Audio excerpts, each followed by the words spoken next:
Hey, what's going on, guys and gals? So the Dyson, I'm gonna do another test on it because last time I ran it and I went back to the dock, after I went to the dock, it said, would you like to map your house? Which it has not popped up that before yet. So I said, yeah, let's map the house. And so basically went around my house for almost 3 hours without the vacuum on at all, just to map the house, and then came back on its own and docked and said map complete. I'll throw the map on the screen, which is very, very accurate. So that makes me happy. So I'm gonna go ahead and run this again. I'm sure it's still gonna take at least one more time for it to come back and charge and then go back out. And when it's charging, I'm gonna try to empty the bin as well, just to make sure that's not the issue I've been having previously. This could be a mistake on my end. I thought all robots were kind of equal, so I didn't even bother reading the instructions. So maybe this thing needs to map the house first before it can actually do a good run.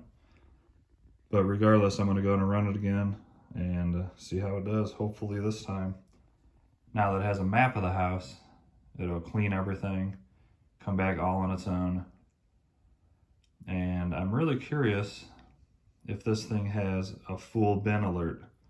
If anybody has this and it runs and you'll get an alert saying to empty the bin, please let me know. So I've yet to have this thing do that.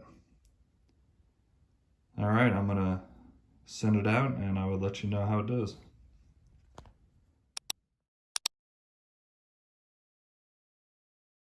All right, guys, the Dyson is done. It has finally ran the whole house. So mapping it out first is what it needed. Anyways, should be pretty embarrassed by how long it took. So it took 2 charges, went out, came back, went out, came back, went out, came back, and finished. And this was on low power. So the battery is much better on low power, but it took over 7 hours to complete this floor plan. And to be honest,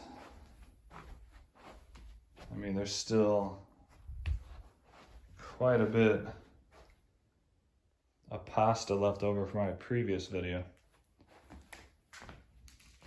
I can pretty much guarantee if I run the Roomba or the S5, that spaghetti would be 100% gone.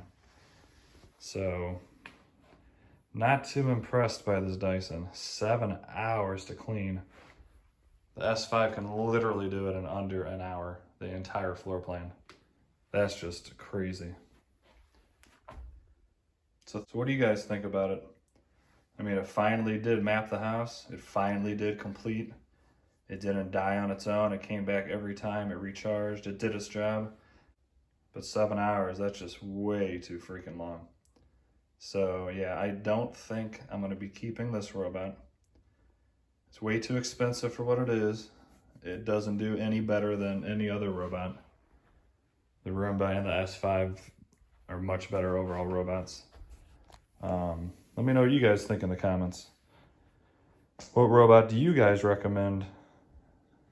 And would you guys be interested if I went on and bought an S9 Plus and did a bunch of do a review on that and a bunch of tests? Let me know if that's something you would want me to do, or just don't bother because it's already been out for a while. Anyways, please do me a favor, like and subscribe. My next video is probably going to be about this iRobot E5 and why I'm going to send it back with only 1 run, and I don't even plan on using it again. Hope you enjoyed this info, and I would not recommend this Dyson at all. Way too expensive. Don't recommend the Shark. Roomba i7 I do recommend. Roborock S5 I do recommend. And also let me know if there's any other robots that maybe I don't know about that I should test. I guess cheaper or better, I don't know. Alrighty, I'll talk to you later. Have an awesome day. See ya.